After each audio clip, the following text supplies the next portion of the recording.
Βρισκόμαστε στην πλατεία του χωριού. Πάμε να δούμε τι συμβαίνει. Είμαστε αποτωμένοι οικογενείς. Εξαφανίστηκαν μεγάλες ποσότητες σοκολάτα. Έχετε δει κάτι αυτό? Όχι, δεν είδα τίποτα εγώ. Δεν ξέρω τι έγινε. Είμαστε αποτωμένοι οικογενείς. Εξαφανίστηκαν μεγάλες ποσότητες σοκολάτα. Είδατε κάτι? Είδα έναν μωρό και βούραν μες στους δρόμους. Ευχαριστούμε. Νομίζω πήγαινε πολύ στην πλατεία. Γλίωρα. Γλίωρα να φτάσετε. Γλίωρα. Γεια σου, είμαστε αποτωμένοι οικογενείς. Είδατε έναν αγόρι να τρέχει με σοκολάτες? Όχι, δεν είδα κανέναν. Πάντως εγώ δεν ήμουν. Συγγνώμη κύριε, ψάχνουμε κάποιον να βρούμε που έκλεψαν τις σοκολάτες.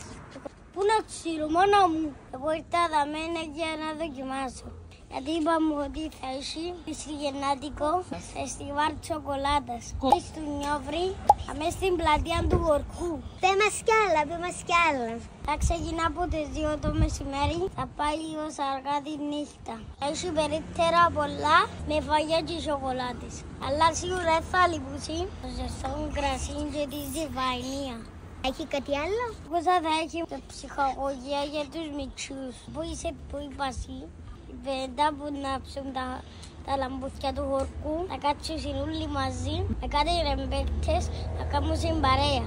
Άτε δες μου και εμένα άλλο να δοκιμάσω καλό. Που ξέρετε αν είμαστε φρόνιμοι, μπορεί να έρθει και ο Άγιος Βασίλης.